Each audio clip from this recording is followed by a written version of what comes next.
Hello, ladies and gentlemen. This is the test testing start of the translation. Today, chance to update number 10, dedicated to body language and voice control.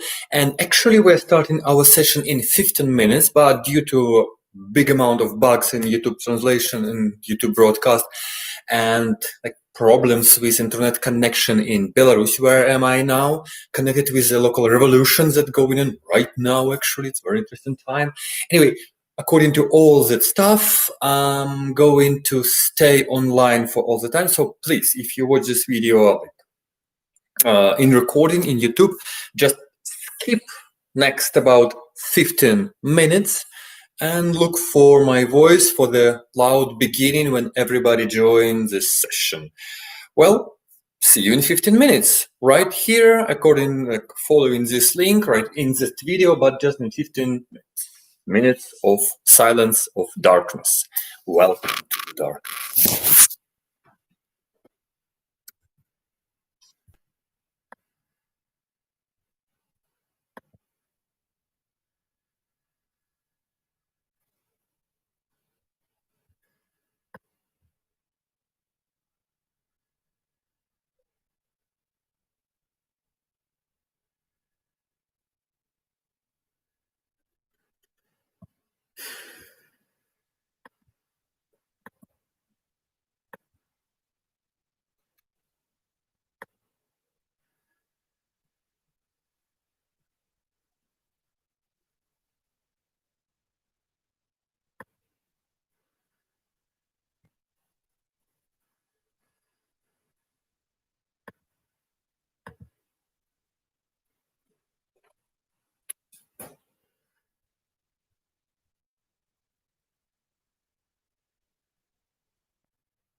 So, hello, ladies and gentlemen.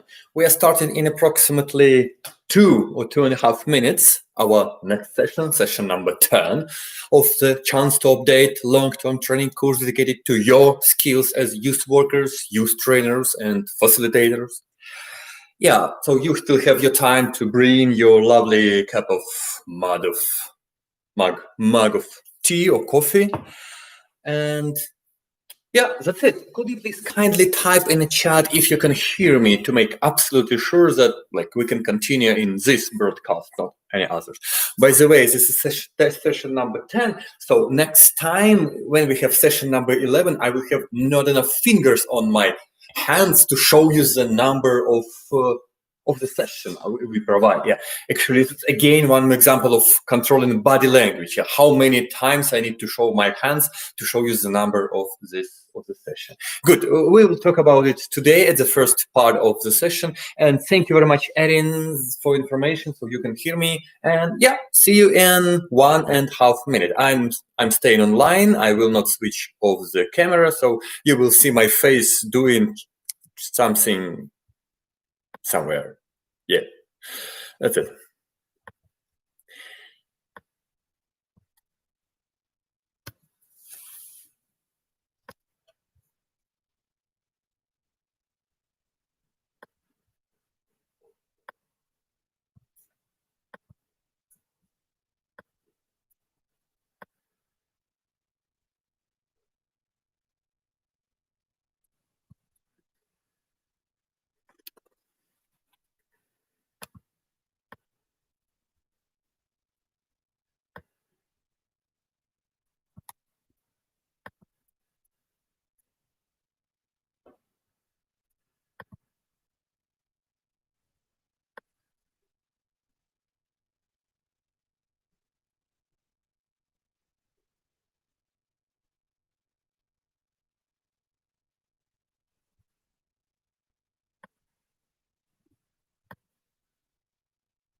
Good. Yes. Hello, Aura. Hello, everybody. And that's the time to start for us. So yeah, nice to see you, everybody. Just give me a sec. I will light a little bit. Yes, to balance the light in the room. Twice paper behind my back. Good. Nice to see you again, dear friends. Yes, I'm here again in Belarus, and right now there's kind of revolution taking place just 10 kilometers from me in the center of the city. I'm a little bit not in the center actually. It's pretty difficult for me to read all those pieces of news about fightings, about 1,000 people arrested every single night, at least 1,000. So for that moment, during those 3 nights, starting from Sunday night, there were 6,000 people arrested and one dead body, and it's really bloody, really cruel, and really violent, everything. Anyway, it's kind of changes that happens in the society right now. People change their mind, possibly people change our country. So yeah, but we're not here to discuss the revolutions. We're here to discuss your skills as youth workers, your skills as trainers, speakers. And just to remind you guys, now we have this short part of this long-term training course dedicated to the communication skills, to your communication skills, the magic of communication, as I called it. Yeah, so we're talking about the ways how can you communicate, and even more precisely, mostly about public speaking. I mean, public speaking tips that can help you to be better youth worker, to be a better trainer, to be better facilitator. Dear friends, just to remind you, just some logistical stuff.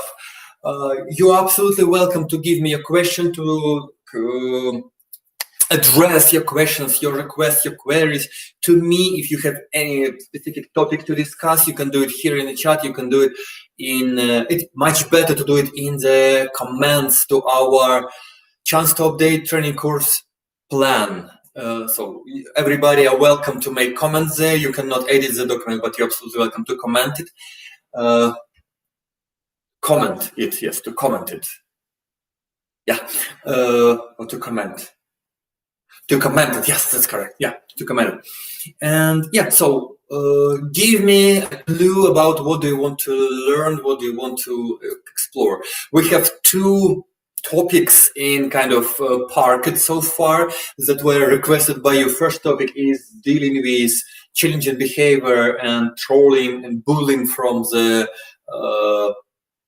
student side, how the youth worker should like react on it, accept it, assert it, like transform it, and so on. There are some tips that can be learned about it. And second question is a project model canvas that was got out of our time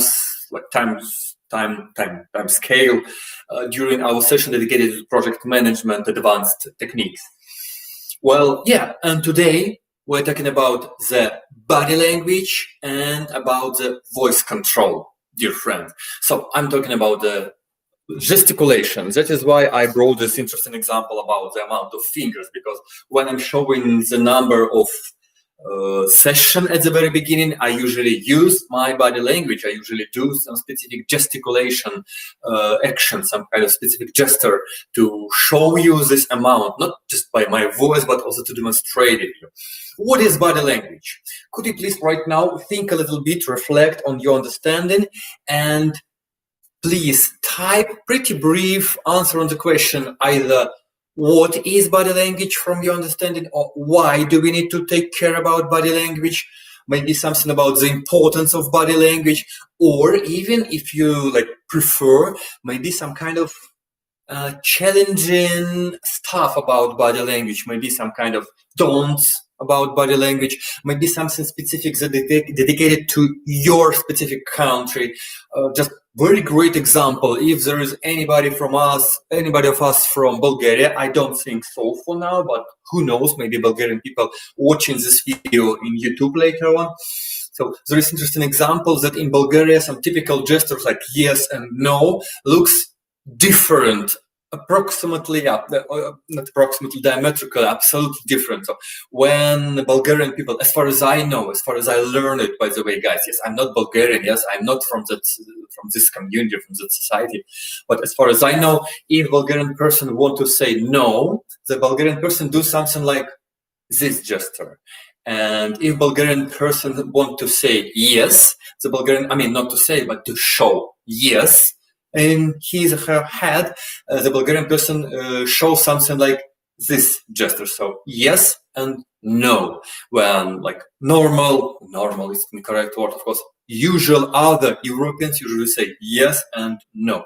So please type, share your thoughts about the body language, the importance, the meaning, what does it mean, or maybe even if you want to share something, some specific cases from your background, maybe some specific warnings, some don'ts, what should we avoid in the field of body language from your point of view. We already have a couple of answers from Aura.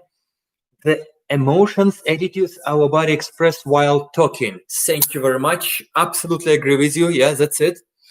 Erin, communication through body movement, mostly without words or sounds. Yes, agree with you. So thank you very much. Guys, you're absolutely welcome to type your answers. And also, if you're watching this video like in YouTube, like in the recording, you're absolutely welcome to share your thoughts in comments. I would be really happy to read it, to learn something new about body language. Because, of course, maybe I know a lot, but I definitely don't know all the scope of information about all this stuff. Hello, Libolos, Colin, yes, Colin. That's the way how to call you as far as I remember. Yes, so we're talking about first body language, then voice control. I arranged approximately 1 hour for every topic. Yeah, let's start. Body language, your body, you already know, yes, is a way how the body express the emotions. Why body language? First of all, because it's natural.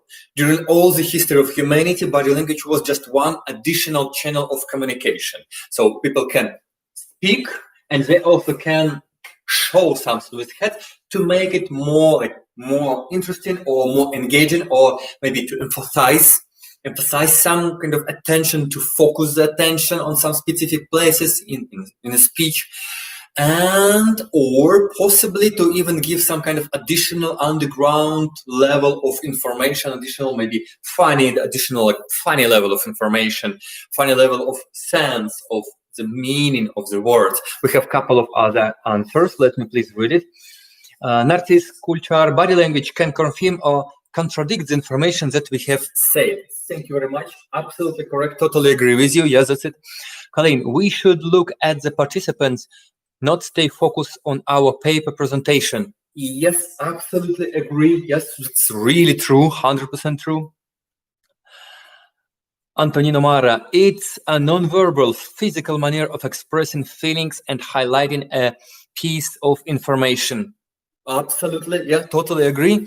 As your worker, speaker, leader, we should use the body language. We can share energy too through it. Yes, that's it. Thank you very much for answering also on the question, why body language?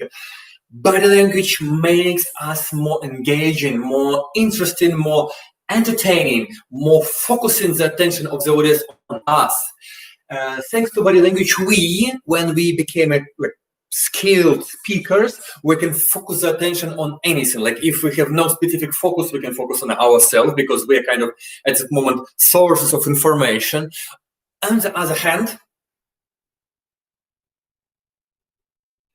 using our body language, we can stop focusing attention on us, proposing the audience to look for other focus of attention. For example, kind of possibly this piece of white paper became the focus when I just stepped back and stayed calmly for 2 or 3 seconds. Yeah, I don't know for sure, but could you please share, reflect on what did you feel when I did this gesture, just stayed calmly here. Reflect on your reaction. Did you focus your attention on something else? Maybe on this flag, this flag, I don't know. Maybe on this chair, or possibly the brightest point, the brightest spot is this piece of paper that's absolutely blank for the moment. So could you please share what did you focus your attention on? Yes, you expected something, because actually I didn't propose something specific. It was just a demonstration of the way how you can disappear from the sphere of attention of your audience. Of course, I made it in such a short way, so you need to stay longer. But another approach in your public speaking skills is keeping the right duration of the pause. How long is your pause? When the pause is too long, people get tired of concentrating their attention on anything they would like to, and they start to look for anything special for their attention. By the way, sorry for going to this attention topic, because we planned the audience attention management for next session. Possibly I will provide next session already from Poland, from Warsaw. So I really expect the internet connection will be 100% ready. Everything will be okay. Anyway, let me please read. I first see you because you are moving. Colleen shared. I first see you because you're moving. Thank you very much, Colleen. Yeah. So that's it. To focus the attention, to control. I wouldn't say focus. To control the attention, not exactly focus, but maybe spread the attention, maybe change the focus, and so on. That's the reason for using body language. And one more reason why we maybe should even understand body language is the analysis. That some of you already shared in the chat. This analysis of the body language can help you understand your audience much better. Watching at the people's behavior, you can understand what do they think about, as they agree or disagree with you. Based on this information, you can somehow change your tactic, change the words you use, change the approach to the situation. Like, for example, there is a person who's sitting, you say something, you see this reaction, and you possibly right now, instead of jumping to next topic, you decided to stop at the moment and add some more proofs to your words, because this type of behavior typically is a demonstration of like specific level of disagreement, possibly high level of disagreement. Do you have? Yeah, okay, we have nothing special, nothing new in the chat. That's why while we're able to put our eyes on the audience during the communication, I mean, if we are able to keep our eyes on the audience during the communication, we get this great possibility to analyze the audience, analyze their thoughts, somehow their emotions. So to switch on our empathy, emotional intelligence, it's also connected pretty much with body language, and understand what should we change in our professional approach at the moment, in our tactical behavior right now, currently, at this like current moment, current situation, to reach our educational goals in better way. That's it. So why? What? Do you have any other specific questions? I possibly know. Let me please propose you. By the way, guys, interesting thing. I highly recommend you today during this session, I mean, during next 1 hour and possibly 1 hour and 45 minutes, not just sit and chat and type answers, but practice almost everything I propose you. So like if you can allow yourself, please stand up. Please, I mean, not right now, yeah, maybe a little bit better, it's up to you. But when you can, stand up and try to repeat some kind of typical gestures, even if I'm waving with hand, with arms, with hands, with my head, try to repeat it. Some of you, the ones who try it, can feel a little bit stupid. Why? Because you try to create this non-verbal communication channel, not to create, but to be honest, to copy someone's, my non-verbal communication channel without transferring the same verbal communication channel information, the content of verbal communication channel. So when you do it together with your verbal communication channel, you really feel okay. So it's like normal, it's coherent with your verbal communication. While you just standing up and repeating some kind of gestures together with me, like monkey see, monkey do, like repeating my gestures, you feel, possibly some of you can feel stupid because you have no your own verbal communication channel content to be coherent with your non-verbal communication channel content. Yeah, that is why you can be like, you can feel like something is wrong, so you're doing something funny, stupid, ridiculous. On the other hand, this is a great way to teach your mind with the new gestures, to teach your mind how to do some additional gestures, movements, and so on and so forth. So repeating, yes, like kids, like infants, they start walking because they look at adults who are walking around and they want to repeat it. Later, or even earlier than that, they start producing sounds because they want to repeat some sounds that adults produce. If those infants are in Poland, they repeat Polish language sounds like moshe, zhe, and so on.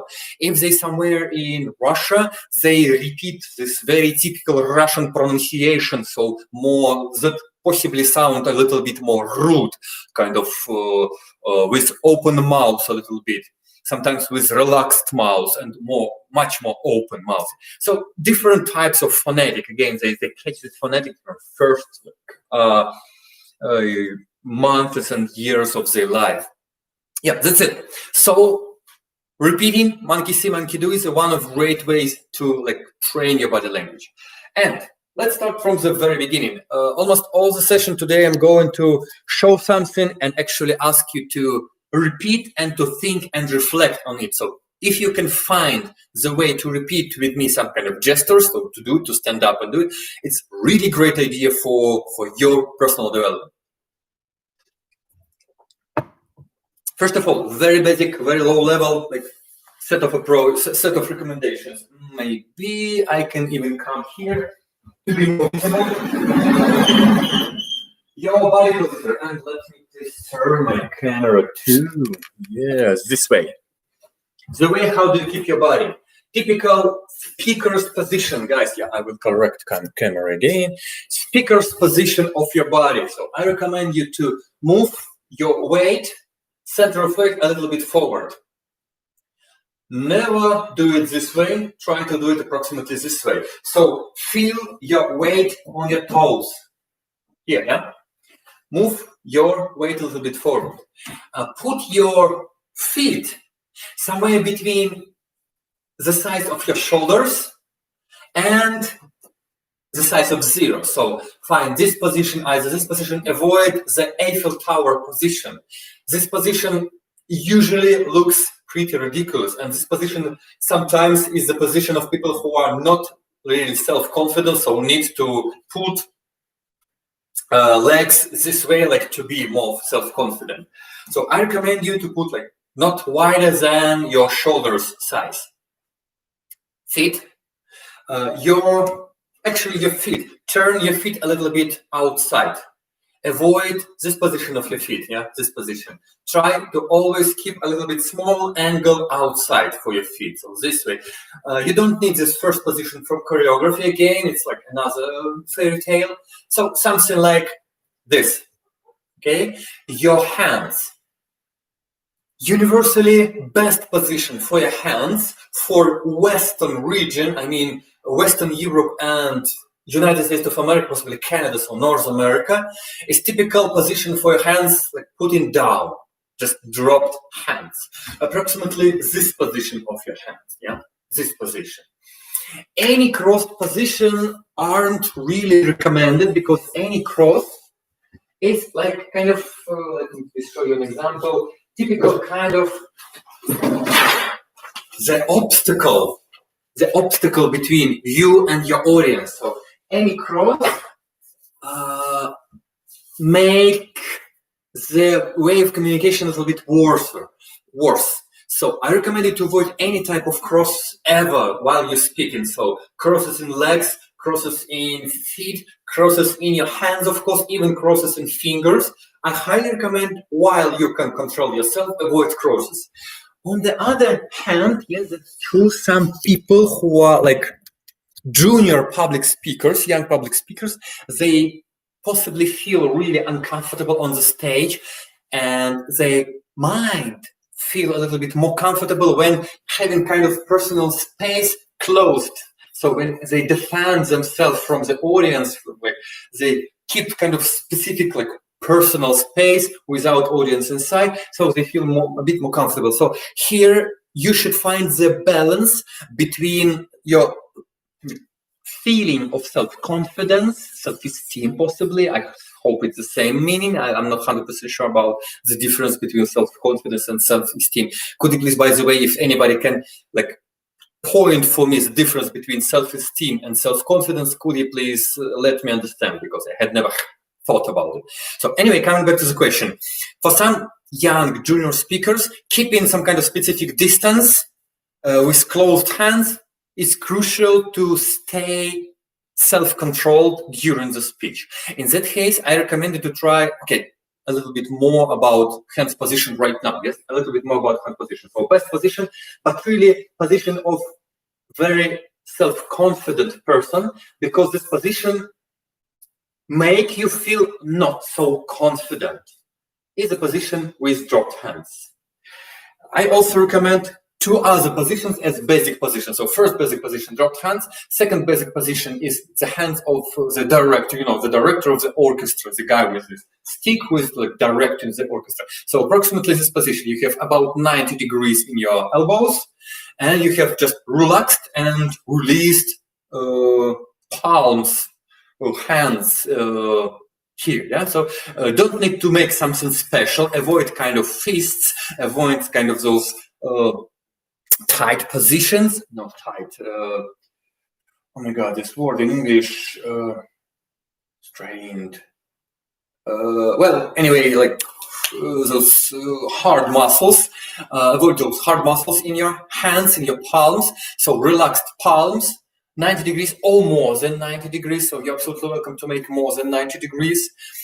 The position of director. So dropped hands, best position.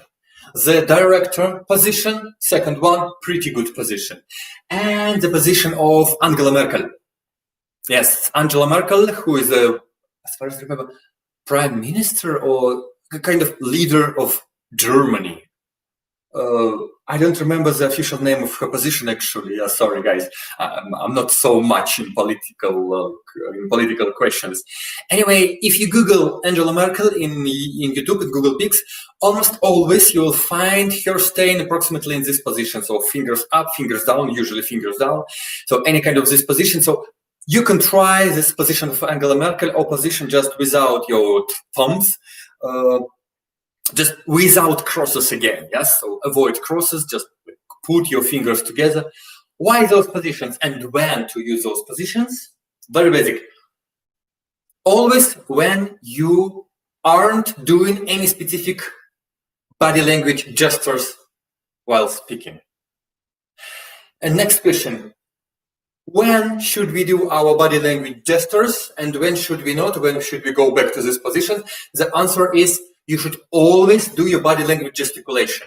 So those positions are for very specific short periods of time when you're calm or you're resting or you're listening to the audience. Or possibly you're like waiting for a specific moment, focusing the attention. So those positions.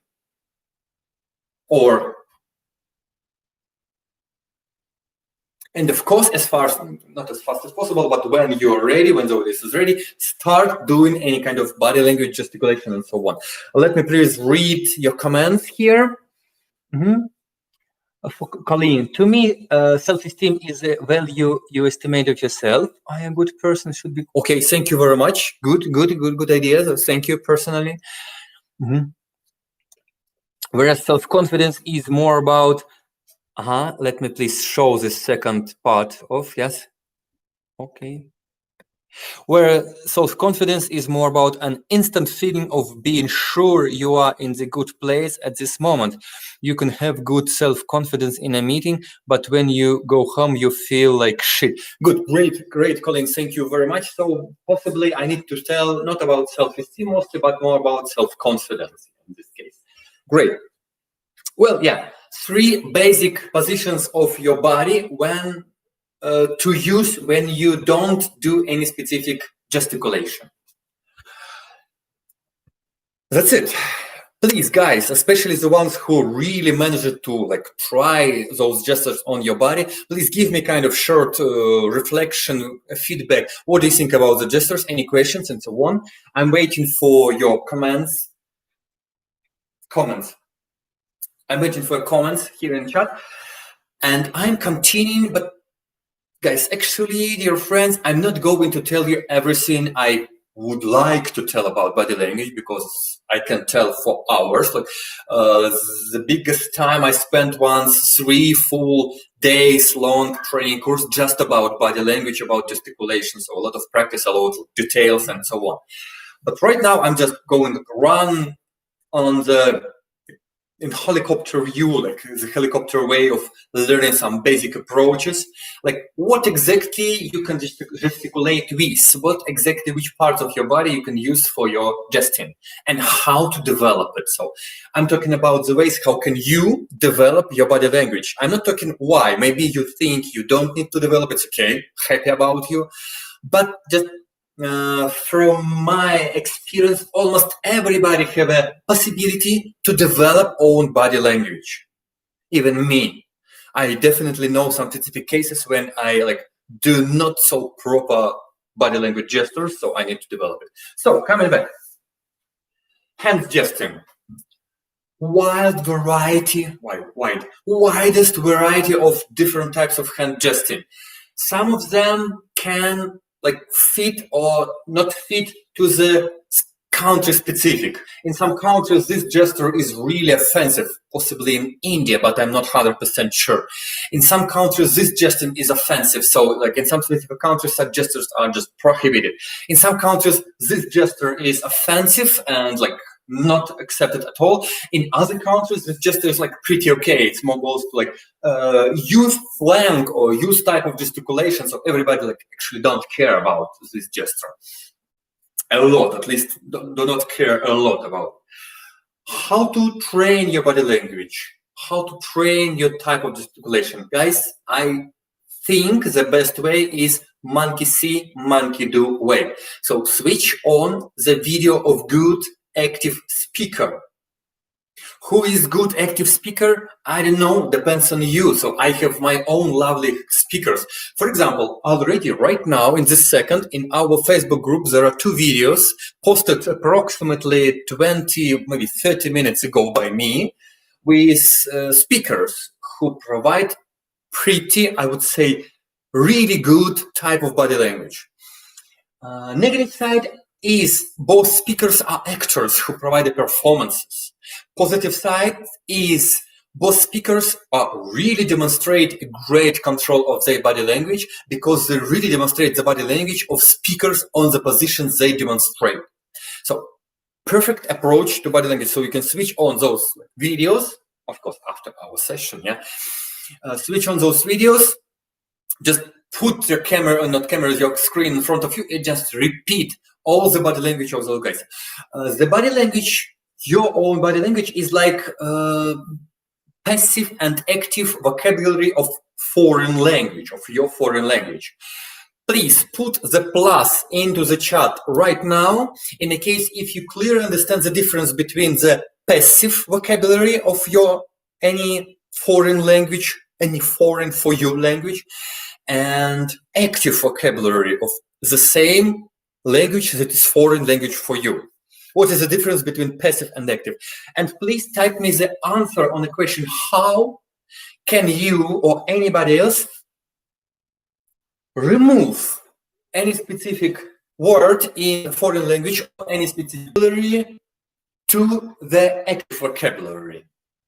Good, I'm waiting for your answers in the chat right now. So plus, if you understand the difference between passive and active vocabulary and your like typed comment, what should we do to remove, to transfer any specific verb, any specific noun, any specific word from passive vocabulary to active vocabulary?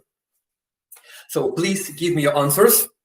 I'm taking a few seconds to have a grip, or how do you call it, to take some water.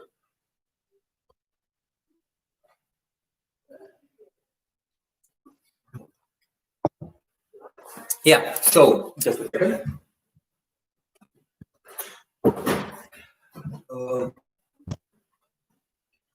And back. I'm already answering my question, so you're absolutely welcome to type your answer and send it. Anyway, I'm answering. To make yourself doing okay, there is a minus. Good, so I need to tell a few words about it. So passive vocabulary is a set of words that you understand in any foreign language, foreign for you language. But normally you don't use those language. I mean, your mind wouldn't use this word itself. Like, you know the word, if you hear this word, you understand its meaning, you know, but I think you just have no habit, you're not used to use this word yourself. And active vocabulary is a situation when you can use this word, when you just speak, when you just talk to somebody, and from time to time you use this word.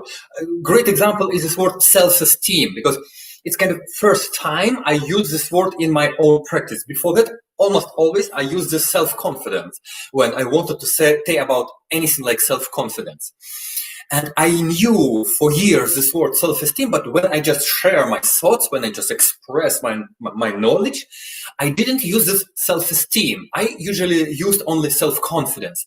And right now, right here, 10 minutes ago, first time in my life, I used this word self-esteem non-consciously. So I didn't control myself and now I need to use the word self-esteem. So like 3 seconds, 2 seconds, 1 second, self-esteem. Okay, done. Job's done. Not this way, but just I just wanted to share the idea, and my mind put this word self-esteem into my mouth. So this is active vocabulary. So now I can say that self-esteem is a word that is in my active vocabulary, not passive. But till now, let me think any specific word. Yeah, fabulous. This word is mostly in my passive vocabulary because I understand the meaning, but I don't normally use this word in my just normal, everyday, casual speech. And how to move this word from my passive vocabulary to my active vocabulary? I need to consciously repeat using this word in specific proper places for several times. Usually I make kind of, for myself, I'm making kind of the order to use this word at least 10 times during one day. If you can, wow, fabulous news, perfect, thank you. So if you can repeat it for 10 times, okay, yeah, Agata, thank you very much for your comment. Now it's clear for you. So when I repeat this word for several times, I can agree that, okay, now my mind used to use this word. And now this word became the word not from my passive, but from my active vocabulary. And later on, of course, I need to check it. It's the same with the body language. So your subconscious mind controls your body movements. And to make your subconscious mind control and use some specific body, for example, like you want to use this gesture, I don't know why, but maybe you like this gesture, I don't know. If you want to start using this gesture without thinking about it, you need to make yourself using the gesture in some specific good positions. Like you tell somebody how to, for example, how to cook a cake, not cook, but bake a cake, yeah. So and you say, so you just take the dough and move it to the oven and then wait, yeah. And you repeat this usage of this gesture for approximately, let's say, as an example, 10 times per day. After that, your subconscious mind will just be trained well enough to use this gesture when you don't really think about it and when you don't control it. So your subconscious mind will just use this gesture on proper place in the set of meanings you express within the set of meanings. We have a question or comment. Colleen, I don't really understand. Active vocabulary are the words you tell without thinking about it. Yes. Active vocabulary are the words your subconscious mind create and like put into your speech itself without your specific conscious control. So automatically, when you can use this word, automatically just you don't think about specific word to use for specific meaning. You just want to share the meaning, and your subconscious mind just put this word on this place, and you express it. This is active vocabulary. Good. So coming back to train your body language, to train your gesticulation, if you want to develop it, just open your laptop or computer, download on YouTube any kind of video of good speaker with good, interesting body language. Yeah, you can use mine, by the way, yeah, too. And just start repeating all those movements together with the speaker. It's a kind of first step. Let your mind understand that you can use those gestures. So it's allowed for your body to use those gestures. Why I'm saying this word is allowed? Because your mind is kind of trained monkey that can be retrained. I mean, your subconscious mind. So your subconscious mind is already trained to use some specific set of gestures that depends on the gestures of your family, of your good friends, of your classmates, of your colleagues, of great speakers you respect. So all this stuff creates the set of gestures you normally use, your active set of body language. And to develop this active set of body language, you should add some specific gestures and practice doing those gestures. So first of all, switch on the video of any good speaker and repeat the gesticulation after the speaker, like do it together with him. And we really need second step. When you use those gestures consciously, you need to train your monkey, you need to make your monkey, trained monkey in your head, understand on which specific points of your set of thoughts and meanings you express, your subconscious mind can put this specific gesture. So what should we do? Take any kind of speech, make this speech together with gesticulation, find a good position in this speech for specific gesture, and conduct this specific gesture at this specific moment of your speech. And repeat it, and repeat it, and repeat it 10 times per day, approximately. Yes, it depends on the person. So make your subconscious mind understand which kind of gestures can be done, and make your subconscious mind understand and train your subconscious mind when those gestures should be done. This is about your hand gesture and any type of gesticulation at all. Good. Please, could you please kindly give me some kind of understanding of what do you feel about body language? Any doubts? Any like reflection from your side? What is good? What is bad? What would you like to learn more? I'm going further to some other types of body language, but I really trusted to understand what do you feel about it right now. Please give me some kind of feedback. But we are continuing. Second part of your body that can actively participate in your body language is your head. So it's very typical you cannot not on some specific positive sentences. Yes, we have a comment. Interesting. Thank you very much, Joe. Or you can, for example, show any kind of negation, when you tell about negative sides, like there were nobody here in the room. Absolutely. So you can show no just with your body language. I mean, if you are not in Bulgaria, and or you are not Bulgarian. What else? You can make just additional accentuation, like some kind of focus with your head. Yeah, next part we normally use is our body. Okay, let's go to body a bit later. Just in the accentuation, you possibly also can use your body. Also, some gestures used for some kind of flirting gestures, so opening your neck to your partner. It's kind of sometimes perceived a bit flirting and a little bit, how to say, vulnerable. So if you want to look a little bit less violent and vulnerable, then try to put your head on a side a little bit. What else? Putting your eyes down when you're thinking about anything, and yes, of course, going back if you doubt, if you're surprised or something like that. Well, that's basically it. Of course, there are big set of some specific gestures with the head, but those gestures mostly works for some specific people or some specific societies or cultures. So I'm not going too deeply for that. What about body? What about body?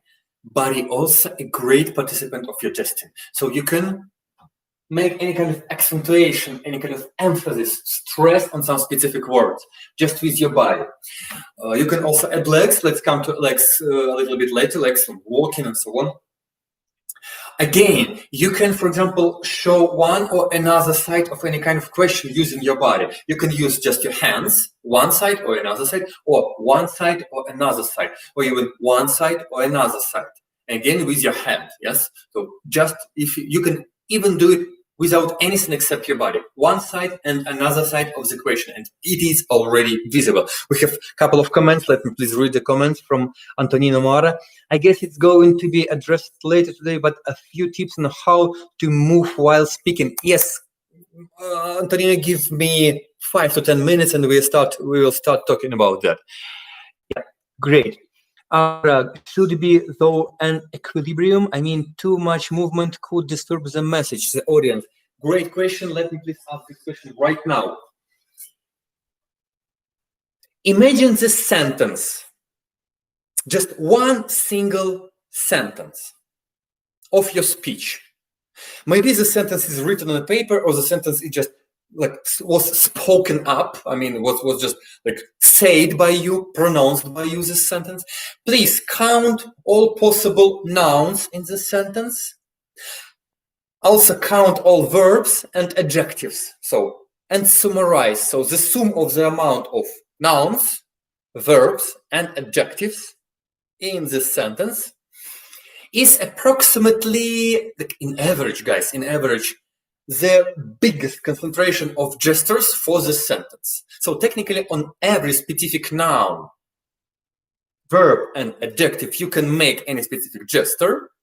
And if you make more gestures than the amount of nouns, adjectives, and verbs together, then possibly you're making too much. But it really very much depends on the community, on the on the mentality of people you're communicating with. And it is also very much depends on your reputation. I mean, if everybody, this is kind of difficult point. I recommend you never start doing a lot of gestures during a speech, like next day. So expand the amount of gestures slowly. Add couple of gestures tomorrow, couple of another gestures the day after tomorrow, and so on. Because if you come just and unexpectedly start doing a lot of gestures, firstly, you will definitely feel not so comfortable. Majority of speakers feel not so comfortable when they start adding gestures artificially. So this period of uncomfortable situation about him or herself should be passed anyway, and it will be passed, just you need to practice anyway. For our audience, this change, this revolutionary change in your behavior can also be too visible. Like all the time you provided your public speeches approximately this way, but when you came, you started like doing it like, without gestures at all. So like an experiment, yeah, I can start doing some few seconds of this speech without doing gestures, and how can you perceive me? How typical am I for you right now? So this equilibrium, this best balance of the best amount of gesticulation is approximately the sum of amount of verbs, nouns, and adjectives in the sentence you pronounce. Well, it's so complicated for me. So you see, I'm trying to switch off my hands and I continue to gesticulate with my head. Come on.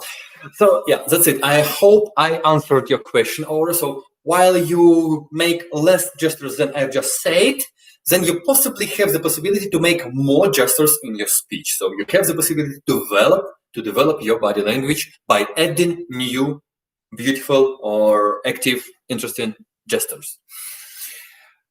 Yes, that's it. That's about amount. So hand gesticulation, a great, widest range of different types of gesticulation. Head, the body.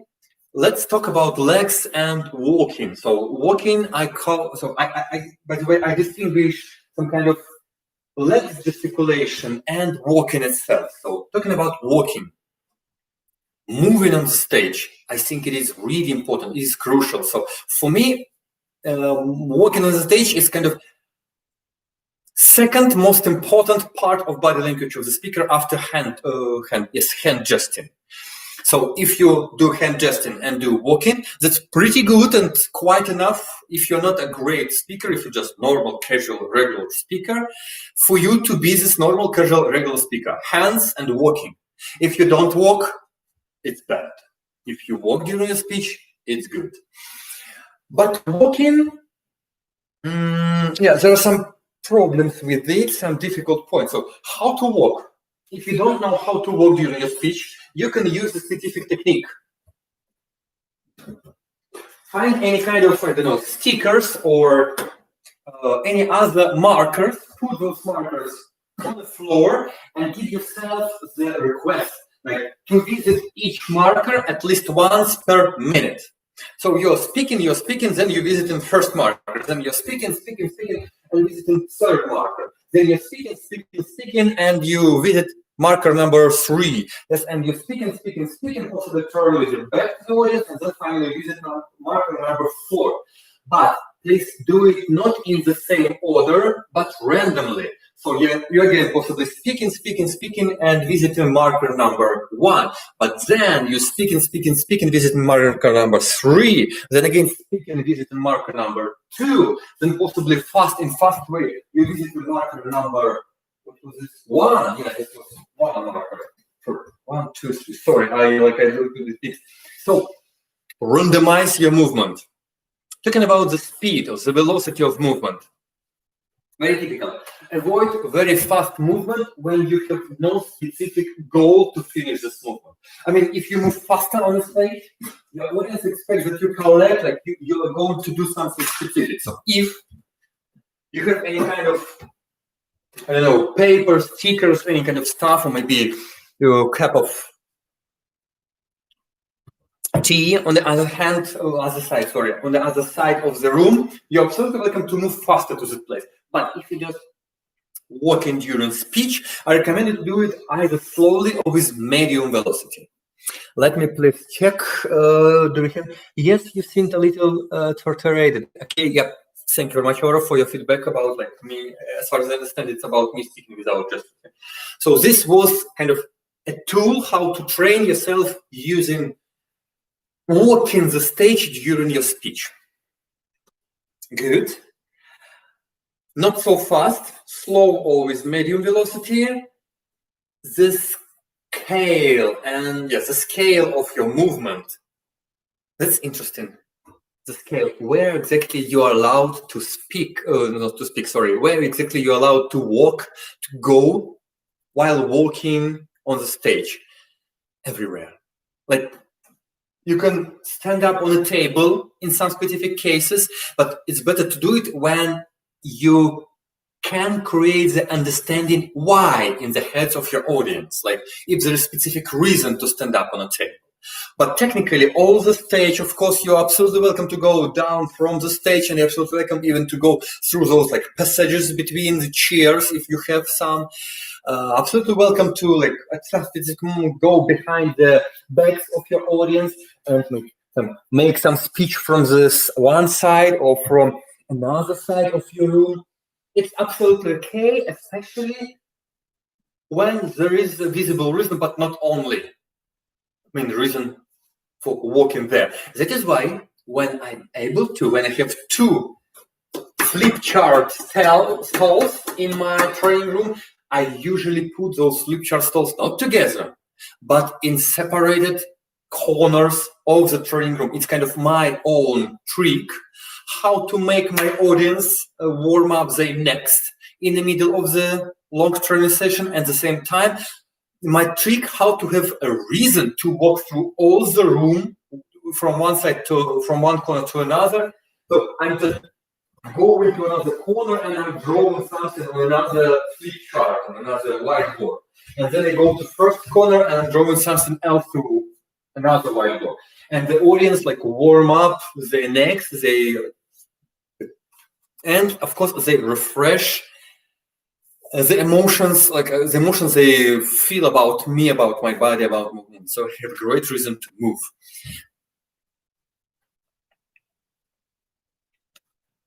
Okay, yeah, good. Thank you, Aura. I've read your comment. Good. That's it. So, walking. Who was the author about? Okay, Antonina. Please, Antonina, let me know. Is it enough for you? Was it something new and important? I mean, the message was about you trying not to dedicate with your. Yes, thank you very much, Aura. Yes, I got it. Yeah, that's true. That's absolutely. Yeah, I got it. Good. So that's mostly it about walking the stage. So yes, walk a lot, but randomly one more recommendation I didn't tell before. Yes, Antonina, yes, that's what I wanted to hear about. Thanks. And yes, one more thing, one more tip for everybody and personally for you, Antonina. Allow yourself to stand still in some specific moment at some specific place for some specific time. I mean, avoid kind of pendulum mistake. What is pendulum mistake? Pendulum mistake is my own terminology. Is a situation when the person just do the same body movement, repeat the same body movement, absolutely equal with the same time. I mean, during the same time, with the same period all the time. For example, this type of movement. Always person speak and do this type of movement. I mean, it becomes pretty monotonous. It becomes pretty boring from the side of the person, and finally it becomes funny and even ridiculous. Not just funny, but ridiculous. The same with walking. So if the person, the speaker, just continue walking and do it just between 2 points and without stopping, without changing the way of walking, so absolutely the same way, it becomes boring in approximately 1 minute. You can check yourself. Yes, I'm walking from between those points for approximately 15 minutes for the moment. And let's try when you feel really bored about it. Complicated for me. Anyway, I will do my best. So that is why, guys, when I recommended you how to train yourself to walk on the stage, I recommended you 4 points. I would be really happy if you can do it with 5, 6, 7, 8 points and more. It is just more complicated. So, but you can put stickers, colorful stickers on the floor to see those stickers and to walk from sticker to sticker. Anyway, not 2 different points of walking between one another, but 4 or more points, not even 3. 3 is amount of 3 is too monotonous, too simple, too stupid. So many points and do it randomly. So allow yourself sometimes stand still at some specific point and continue your speech for a few seconds from this specific point. Avoid walking all the time monotonously with the same velocity. Change the speed of moving on the stage. Talking about walking the stage, moving the stage. So, what do you have? Hand gesticulation, head gesticulation, your body or your corpse gesticulation, walking the stage. Leg gesticulation is really uncommon and too, how to say, too visible, too clowny. I mean, from the word clown, to clowny. That is why I recommend you not to use legs gesting till you feel you are like awesome, great speaker. And when you are awesome and great speaker, you can find yourself what exactly to do with your legs if you want to use your legs gesting. If you don't know how to use your legs, don't use it. I mean, for gesticulation. The example is kind of typical phrase. So yeah, with this employee, we had kind of tough discussion and we decided with this employee not to cooperate no more. So kind of, it's a pretty cruel, pretty violent way of using this type of gesture. What else? Finger gesture. I'm not going to tell about how to use it and what exactly, but you can use your fingers like separately from your hands. Like you can make gesticulation just with fingers without moving your palms technically. Yeah, so something like approximately this way in some specific cases. Your eye contact, your eye movement, moving of your eyeballs, your pupils, like the way you control your gaze is also a way of controlling your body language somehow. And of course, your pantomimical, mimical gesture, so facial mobility, all those like eyebrows, nose, or lips, is also a very big range of additional gestures, so you can demonstrate a huge amount of great interest and emotions on your face, and a lot of speakers just don't use their faces, unfortunately. Well, I wanted to hold on this moment, guys, to stop speaking about body language, because like I possibly said enough, and all the rest are just some specific details that can be really useful for somebody and not so useful for another one. There are some interesting books like The Body Language by Alan Pease, as far as I remember, very old school book with very old school tips that nobody actually checked. So some tips are pretty doubtful, at least for me. So I'm really careful with this book called Body Language or The Body Language. And there are many books that just copy this book and just repeat this information from this Alan Pease book. I think the best case for you is to find a really good speaker you like, speaker you value, speaker you can find video recordings of, and kind of very good way to like learn which body gestures, which hand or any type of like gestures you can use. And so watch the speaker and repeat with the speaker. And second, to make yourself be trained and use those gestures in proper places, in proper way, then start practicing your public speaking together with audience or just separately in an empty room, and definitely do some specific new gestures at good points at specific places in your speech where you think you should use this specific body language gesture. We have kind of comments from Aura. While speaking in public, you look like people in the eyes of you look people in the eyes of above them or above them. Sorry, my mistake. Or above them. I had a teacher in high school. He always looked above us, as in a okay, it was pretty strange. I always do my best to look right into the pupils of people I communicate with. Even I'm communicating with you, I don't do it all the time, but I'm doing my best to look into the camera. Like I'm not looking at my picture on my screen, but exactly into the camera to make you guys feel like I'm looking at you. So yeah, definitely right into the eyes of of people you communicate with. I think some recommendations to look at one specific person in the audience or above them, or just like are really stupid, because this person really pity. If you look at the person for all 2 hours of speech, the person cannot do anything, cannot fart or cough or anything else. Sorry. If you look above them, again, for me, it's something stupid. So I don't like those ways.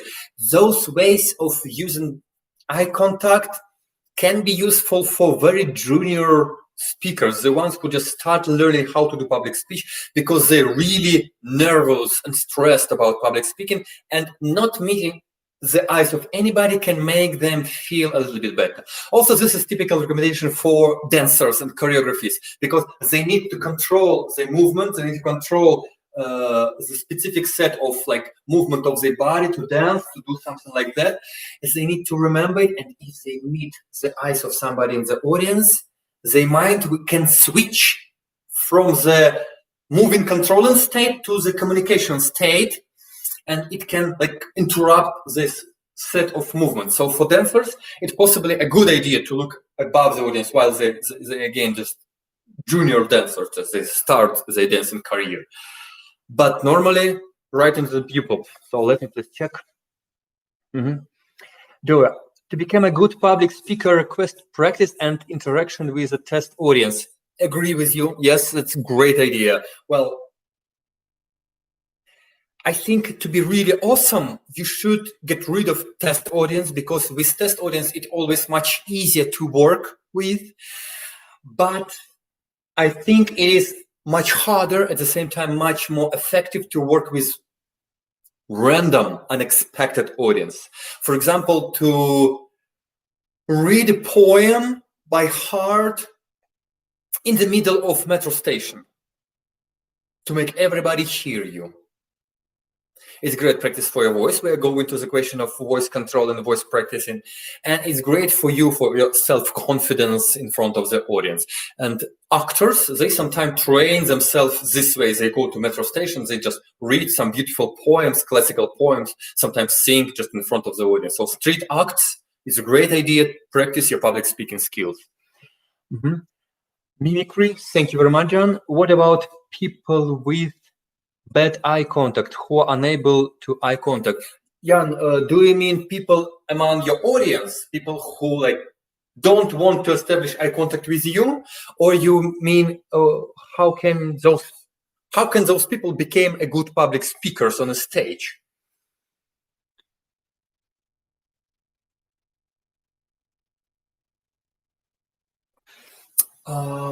Yes, by the way, I agree with you. You can get arrested if you read this poem in an audience in a metro station. In some specific countries, you definitely can get arrested, and in some countries, possibly not. I hope not in every country you are arrested for that.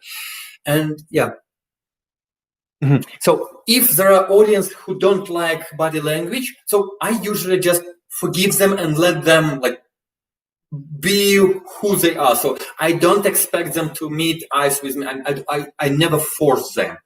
I almost never make them meet. I mean, I would be happy to motivate them. I would be happy to say any kind of joke specifically to that person. Maybe some kind of ask that person a question. In some cases, if I feel I need to activate those people.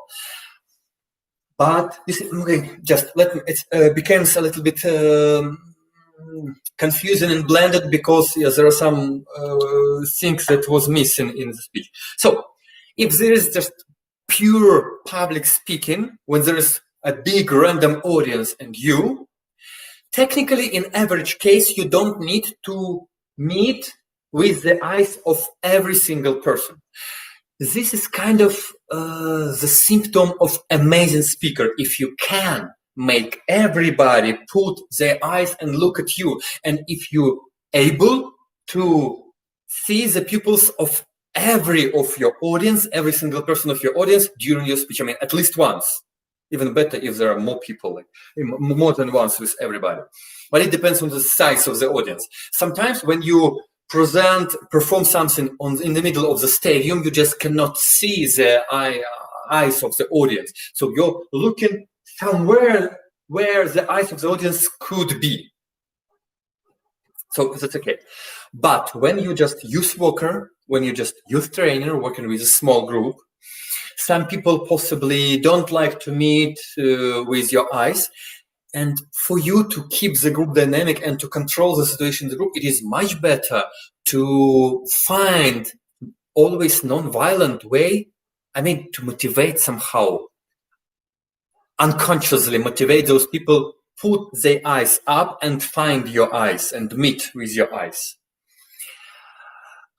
Actually, here I can start approximately half an hour discussion about how to make your eyes look more safe for those people, how to motivate them to meet your eyes, and so on. But right now we are going a little bit out of scope. So best case, best idea to meet the eyes, the gaze of every single person in your audience, and to make it the way that they should think that they decided to put their eyes and meet your eyes, meet your gaze, contact them, to establish the eye contact with you. So make them feel it was their decision to establish the eye contact. That's kind of great approach. In average, if you don't feel you're welcome to remove, to avoid it. But if you work with a group as a youth worker, I think it's almost necessary to establish eye contact with everybody. And actually some specific typical parts of youth work, some specific typical tactical tools, like, for example, introduction of each other, like when everybody stand up and present themselves to others. It's a great way to have this first eye contact. Even the person who really afraid of eye contact should meet the eyes at least for a couple of seconds with you, for example, and it's kind of a sign for that person, for the mind of the person, that it is safe, you can do it again. So it's not necessary to avoid eye contact with this trainer. Well, yeah, please stop me. So it can go too far. We need to go to our next topic about voice. So I hope I understood you correctly, and yeah, I hope I answered your question somehow. But Joe, please, sorry, not Joe, Jan, please, give me a clue or give me another question if you have some about your topic about this issue, because issue is really interesting, and it's kind of interesting link to very advanced questions of advanced questions of public speaking, like how to motivate the person to establish the eye contact, how to make the person feel safe when you're looking at that person's eyes, and so on. It's very important. Yeah, let's get into this. Thank you very much. Good. That was it for today about body language. Of course, yeah, it's a huge amount of interesting stuff is outside of today's scope. And now about your voice. Actually, again, a great example, I already told you about it, how to make your voice safe and how to protect your voice from being tired. Warm drink without specific taste all the time. This is a warm green tea, pretty light, not strong green tea. From time to time, I drink it. Your voice are just your muscles. Muscles a little bit trained, maybe not so well trained sometimes. Muscles that works while you're speaking. Voice cords, as far as I remember, the name of those muscles. And of course, those muscles can get tired, and just the surface of your voice cords can get damaged if you use your voice in unsafe way. So, in very brief, in very short, to keep your voice loud and for longer time, first of all, you can learn how to use your voice in a better way. Second of all, you can train your voice. First and second are pretty similar. So if you learn how to use it, means you at the same time train your cords. But those are also activities can be made. You can divide those activities, to do different with different goals. You make activities with different goals. One for learn how to. Another one just to train your voice. Next, secure your voice cords, I mean avoid dangerous conditions for your voice. And finally, during long periods of work, you can prepare your cords and take care of it during this, during the period of usage of your voice. And finally, number 5, you can give the rest to your voice. Learn how to use it, train it, secure it, take care of it while using, I mean during the currently process of using your voice, and finally give the rest to your voice. If it is okay for you, we can go one by one. How to train your voice. Big amount of singing exercises. So stupidest and really efficient, very efficient recommendation is, guys, start singing in your shower. So every evening while going, or morning, it's up to you, then every morning, every time you're going to shower, while washing your body, start singing. So the more you sing, the more you train your breathing system and at the same time your voice cords.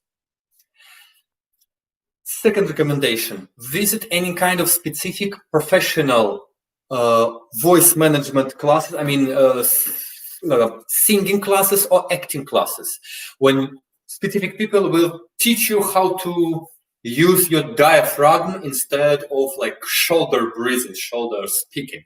So using diaphragm breathing will make your voice a little bit more loud, more powerful. You can direct your voice some strange way, and there are some many of different pieces of this voice magic for professional actors, professional speakers, like news speakers and so on, and professional singers, of course. And just visiting such classes for 1 or 2 years give you a really good example. I think it's better to go to acting classes. I mean, classical theater with a stage, with curtains, with standing on the stage, with this invisible fourth wall and so on. So classical acting skills practices with voice, of course, with replics on the stage. How to train. What was second? Train, how to make it loud. I forgot the second part. Okay, later on I will get back to that. How to protect, again this finger, how to protect your voice cords from dangerous situations. Well, I love this set of clues. Never drink sparkling liquids. Coca-Cola, like any Coke, Fanta, Sprite, mineral water, I mean sparkling water, just remove it from your daily usage. Stop, quit smoking. No water pipe, shisha, no just cigarettes, nothing. Stop, just stop smoking at all. So no sparkling water, no smoking. Stop talking when it is too hot. Stop talking when it is too cold. No discussion in sauna. No discussion in dusty places, in smoky places, like in the middle of a dusty street when there is a big traffic movement. So when there is dust or smoke or any gases or any high temperature like in sauna or any low temperature, I mean low, it means starting from approximately 15 plus degrees. So if you're outside when it is below 15 degrees above zero, do your best to speak as few as possible. Okay, so avoid speaking, and of course use some scarves and so on, so protect just your neck. Neck. Sparkling water, of course smoking, temperature, dust. Well, that's basically it. That's how to avoid any damage to your voice. So speaking, like somehow Russia, in my native Belarus, speaking when there is 30 degrees below zero. I stopped speaking when it's negative temperature approximately 5 years, maybe 10 years ago. And yeah, I'm happy about it, guys. Yeah, that's how to protect your voice from against dangerous conditions of the environment. So use your voice in best way only when the temperature is like room temperature, like 20 to 25 degrees above zero, when it's clear air, pretty fresh, enough oxygen, and so on. Pamparam. Yeah, how to take care of your voice when you just using it. Two main tips you already know. First, and second, short pauses. Short pauses, short delays, short holds when you just stop talking and keep a pause for specific time. Give your voice cords a bit of rest.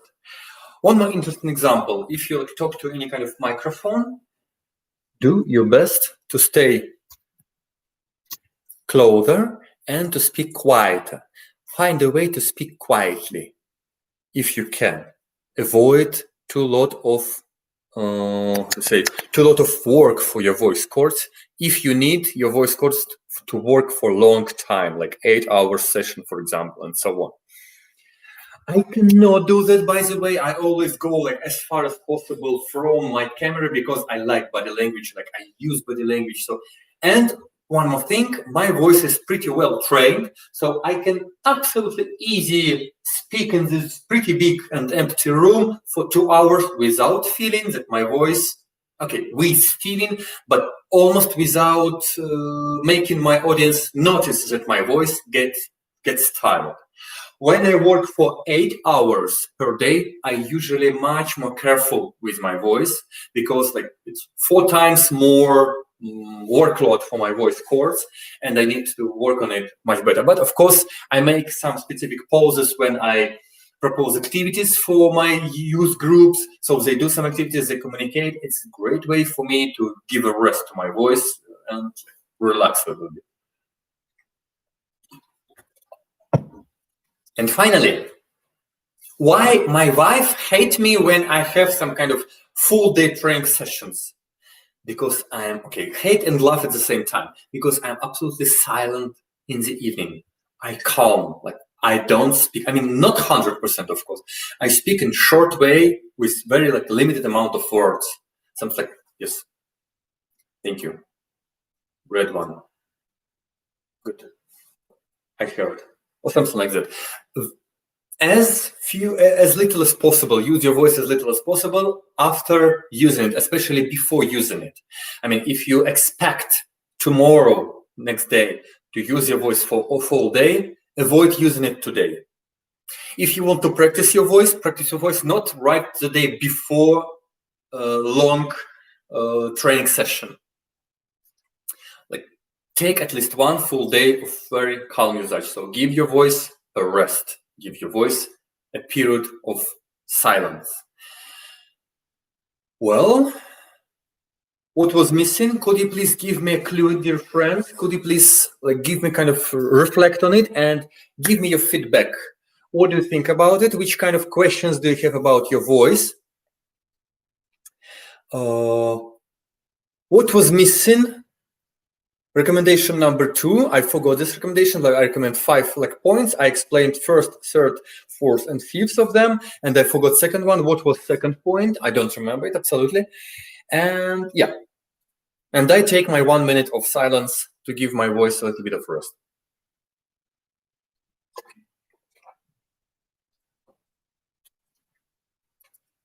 Thank you, Aura.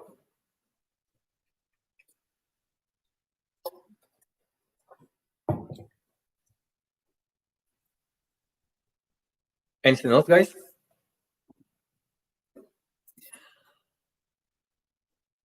During this pause, during this delay, I recalled some additional tips.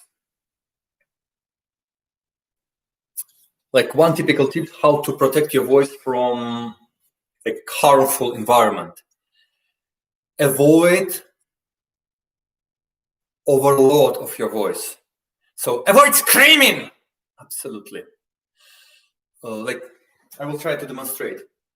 You can practice speaking loudly, and you don't really need to scream to speak in a loud way. You also can practice directing your voice, so you speak in really loud way, and especially loud for people who like opposite to you, right in front of you. At the same time, you are not screaming. So when I try to scream, my voice don't really like it. And you don't need to scream. Even when all the audience is like noisy, you can practice diaphragm breathing and some specific practices connected with singing and acting. And you can speak more loud. Sometimes you can change the tone of your voice, go to deeper tone or higher tone, but at the same time, without screaming, without moving to this typical screaming set of voice usage. Good. So that's mostly it about voice. But it's definitely not it about the usage of voice and the paraverbal channel. How do you use your voice? So just to remind you, non-verbal, everything about how do you move your body, any parts of your body during your speech. Verbal, the words, the text you pronounce. And paraverbal, the way how to use your voice, how to use your sounds, the phonetic of your language. So 3 main channels: non-verbal, paraverbal, and verbal communication. So first half of today's session, we told about non-verbal. Verbal is mostly your responsibility, and I'm always not talking about it usually. So I recommend you understand what exactly you're going to tell. Of course, I have some set of tips about it, but we should like specifically go to this point to make me speak about it. And paraverbal, how exactly? So some specific settings of your voice that you can manipulate with, you can change, you can adjust to make your voice sound different, more, not attentive, but more focus and attention on you. First, of course, the volume of your voice. So when you speak louder, people listen to you a little bit. For next few seconds after starting speaking louder, people put in more attention just because the animal inside their heads wants them to understand the source of this noise. But it always works for pretty short time. When you speak with the same volume for like specific time, people's minds get used to that and again lose their attention to your voice. So it's a very short-term recommendation. Another opposite recommendation: reduce the volume of your voice. Start speaking quieter.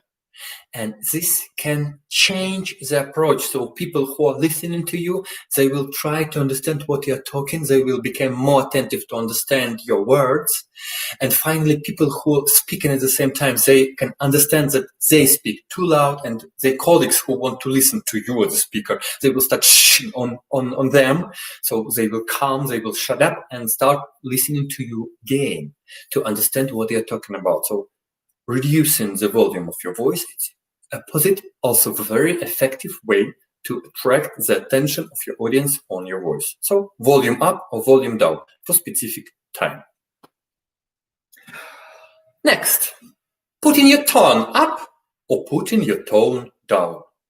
Do you feel this difference between the volume and the tone? Tone is high or low sound you produce. Volume is louder or quieter you speak with the same tone. Yeah, kind of in Russian language, it's strange that in Russian language people always mix it. For them, tone is the same as volume. But anyway, it's only in Russian, I hope.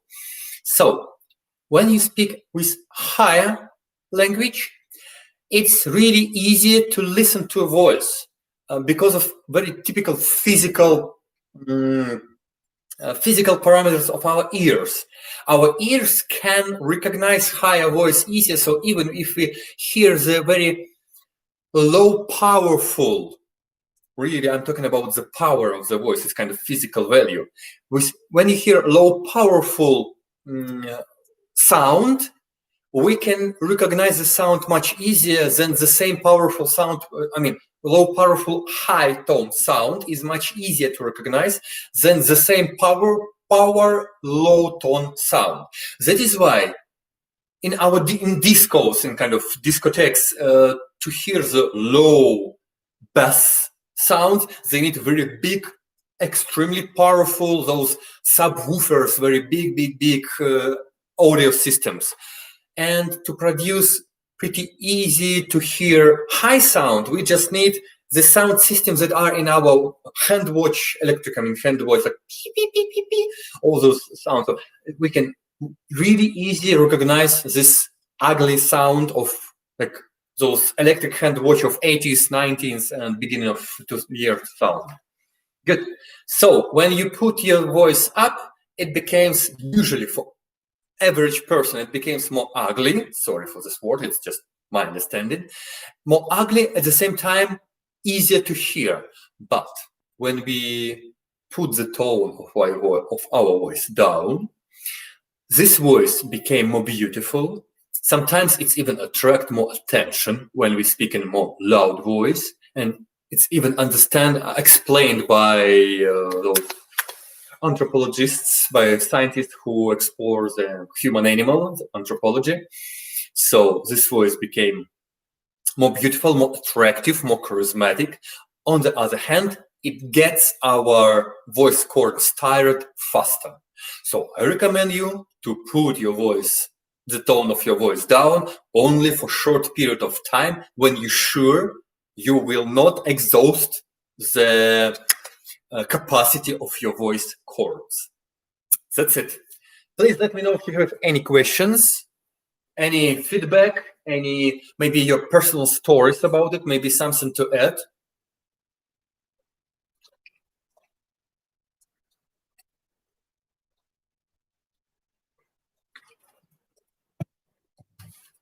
But I'm going to next set of recommendations. Now I'm talking about the combination of your text and your voice. And here again, a big and interesting set of ideas, set of tricks. For example, you can start speaking faster, just produce more words in the proper time, or you can start speaking slower, producing less amount of words in the same period of time. When you speak faster, the mind of your audience trying to process all those words, to understand them and to remind them, becomes overloaded, becomes overburdened, and overburdened, it's incorrect word, okay, overloaded, yes. So finally people start getting confused. They can lose the point for specific time. At one specific moment, the sound memory of your audience can be like full, all the stack, this memory stack of your audience can be full, and they need to stop listening to speaker, like you as a speaker, just to process all the information that is already in their sound memory. After processing, they switch on listening to you again, but there is already a gap. All the words that was told by you during this time of processing is lost for them.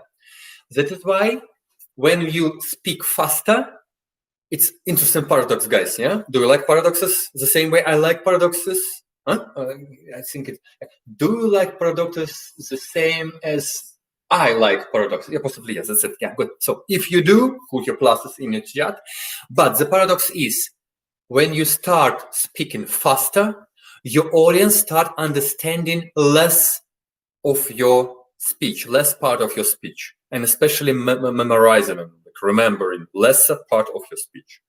When you start speaking slower, surprisingly, bigger part of your speech will be like processed, put into memory, and so on. So I recommend to speak slower. If you feel you need to give more information within specific times, and either expand the time or reduce your planned information to be given, or just arrange another meeting. Good. What do you think about it? Please, anybody, reply to me. Wake up, wake up, wake up. I'm talking about your voice. Which tricks of the voice do you personally know? Right now, I'm going to give you one more voice trick, but during that, could you please type at least any trick of your voice you use personally? Like everybody of you, we have 8 participants here in the chat. Please give me 8 tips, 8 tricks of how to use the voice. How do you use the voice? Next trick, while you're typing, I'm going to present you this next trick, is the pause between words.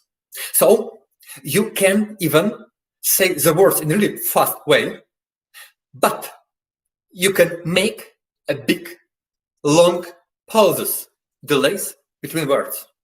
In this way, your speech might be pretty fast at the same time, pretty understandable.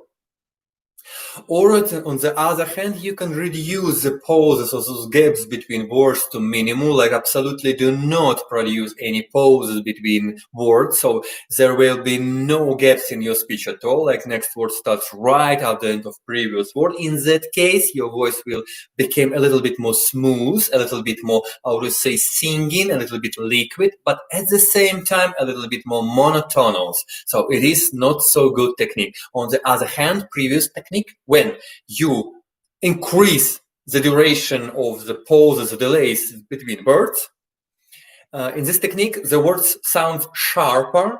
You, while speaking this way, sounds more like sharp, how to say, aggressive somehow.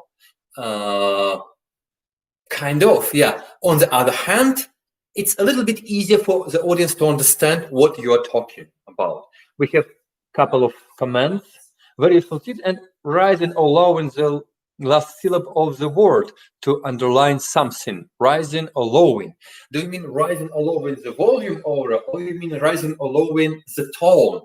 Between both techniques can be used. Like, for example, I can rise the volume of my voice at the end of the word, or I can lower the volume of my voice at the end of words. In that case, I sound much quieter, much calmer. Or vice versa, I can rise or put down the tone. For example, I can move my intonation up at the end of words, or I can move my intonation down at the end of words. So everybody feel like after every single word, I'm putting a dot, like every single word is a single sentence. That's it. The tone. Thank you very much. Okay, good. So thank you, Ora, for this like great idea. Thank you for adding something. Perfect. Good. What else? Some additional tip. Increasing or reducing the duration of vowels. For example, you can make every vowel a little bit longer. It sounds like any kind of specific type of pronunciation, like specific kind of local accentuation. Sometimes for some people, it even sounds like Finnish accentuation, Finnish pronunciation.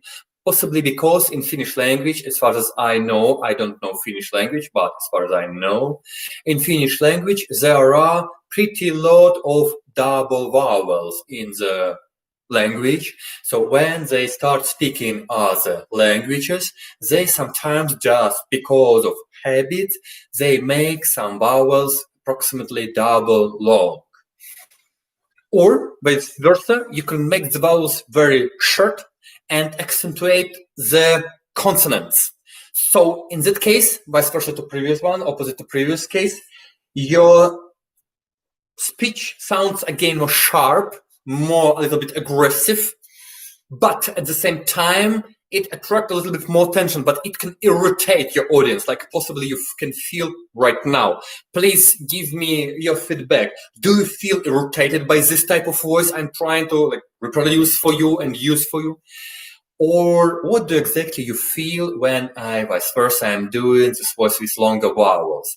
As far as I perceive it, for me, for example, from my understanding and from my like self-reflection, when you increase the duration of vowels, the speech sounds a little bit again more melodic, more kind of thinking, not thinking, singing, and possibly for some specific people, more beautiful. But remember, guys, all this like reflection is very personal. It really depends on personal understanding and background of specific listener, person from the audience. So I definitely wouldn't give you recommendation to use specific type of speech all the time. But finally, just to summarize, please give me your reflection, like what do you feel about those different types of voices I say? Longer vowels sounds a little unnatural, I think. Yes, absolutely. You're right. So any way of speaking, if you do it for the first time or if you hear it for the first time, but it was a great example, Aura and everybody, when you already know my typical way of thinking that I used almost without changes during all 9 previous sessions. Yeah. And now you hear another way of producing sounds. But if I start with this another way and if I provide those 9 sessions with that another way of producing sounds, you could feel my normal, this way I'm using right now, as unnatural, because you're just not used to that. It's very typical. That is why I recommend to use all those like modulations of your sound, mostly to attract and to refresh the attention of your audience, to put more attention to any kind of specific word you're saying. And actually, we're going to tell about focusing attention, attracting attention, and engaging your audience on our next session. Yeah. That's it. Dear friends, I think I am done for today with all the set of ideas I wanted to share today.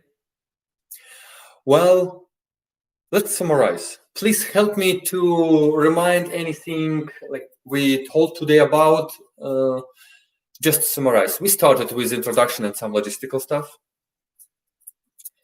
Then we took 1 hour to discuss the body language questions, very helicopter view, I mean, very like a high level understanding. Actually, some basic ideas about standing still position, some basic ideas about which parts of our body can actually gesticulate, some basic ideas about how to train your hand gesting and how to develop your hand gesting as the most active part of our body. To repeat, I remind you that look at good speakers, repeat after good speakers, and practice some specific gestures yourself while making speech, either in front of the audience or in a training room, up to you. Main idea is to put specific new for you gesture to any specific set of words or any specific meaning you share or anything. Remember that each time you're doing the gesture your mind not used to, each time you're doing the new for you gesture, you definitely will feel a little bit stupid about it, like, wow, it sounds like artificial, because for you it is artificial. But remember that for every person who look at you at the first time in his or her life, any gesture you do is artificial and any gesture you do is natural. I mean, no different. These people are just investigate your type of gesture. So if you feel uncomfortable, if you feel artificial, if you feel you're doing fake gesture, it is your problem, and believe that you just can repeat it for 10 or 20 times and you will definitely feel it is your gesture. Possibly for some specific gestures you need 30 times, 50 times, 100 times. For some other gestures you need just 5 times. But if you feel the gesture stupid, give yourself a couple of months of doing this gesture and check again. You will see that this gesture became like integral part of your body language, and how could you survive with this gesture? Oh my God. So yeah, that's it. Again, of course, we told a lot about moving the stage, on the stage, about those specific markers for yourself, like stickers, colorful stickers, and the main idea to randomly visit different stickers. Head gesting, body gesting, legs just in, walking, eye contact, face mobility, facial mobility. Well, finger gesting. Yeah, that's it in very short. And then we went to voice management in pretty short way. A set of tricks how to take care of your voice and train your voice and how to have better voice in a couple of years. Remember that practicing your voice is really a long process. So when you can learn specific gesture in few seconds and integrate it with your way, make it your active gesture in a couple of days, technically you can. Then to train your voice is a really hard task. It's like to train your muscles. So you need to spend months in trainings to feel the real difference, to feel the real progress in working with your voice. And after that, I just made you a pretty short overview of some basic approaches how to modulate your speech, your paraverbal level, basic settings that you can adjust to attract the attention, to refresh the attention of your audience to your voice. Namely, putting up and down the volume of your voice, putting up and down the tone of your voice, changing the duration of pauses between words, changing the duration of vowels and accentuation, emphasis on vowels or consonants in your voice. And that is basically it. Let me please read one more comment from Aura. Practically, you have to get out of your comfort zone to let the new gestures become active vocabulary. Yes, Aura, you're absolutely correct. Yeah, so you need to get from comfort zone to the learning zone when you learn something new, learn of discomfort. Dear friends, I'm done. Since I see no more questions in the chat, I can guess that we satisfied one another. Somehow, could you please share with me how was the session for you? How much new, informative, and useful things you have learned today?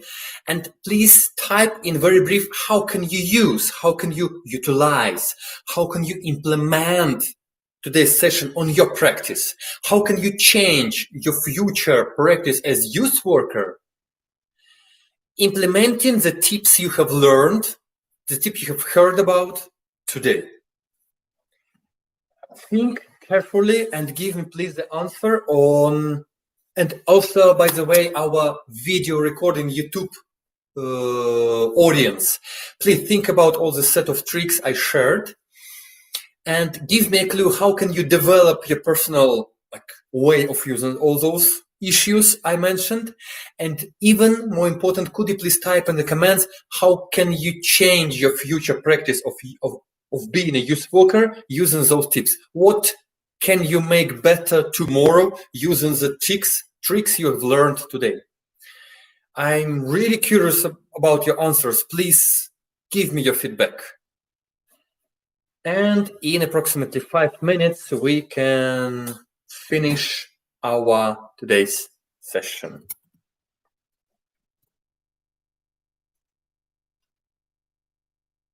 While you're typing, I can say that I will possibly, almost for sure, post some additional videos of speakers I consider as good speakers. I mean, I consider those speakers are really good to look at them, not just to entertain yourself watching those videos, because they all are great and you can have a great fun watching, but you can investigate those videos. Yeah.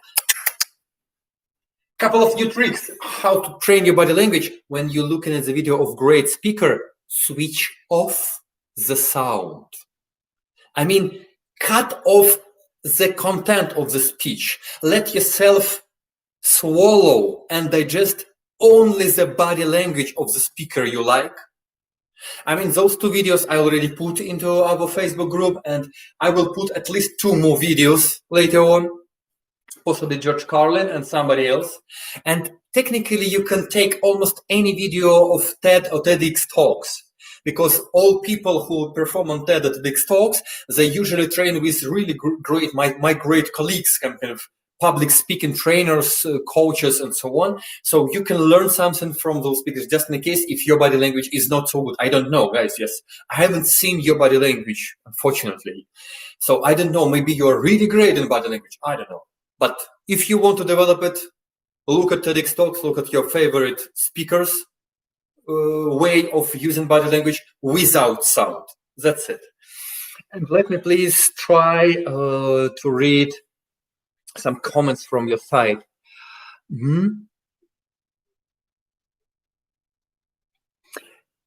Aura Sharon, can't wait to practice in my NGO when it will be possible. We avoid meeting for now. Okay, I see.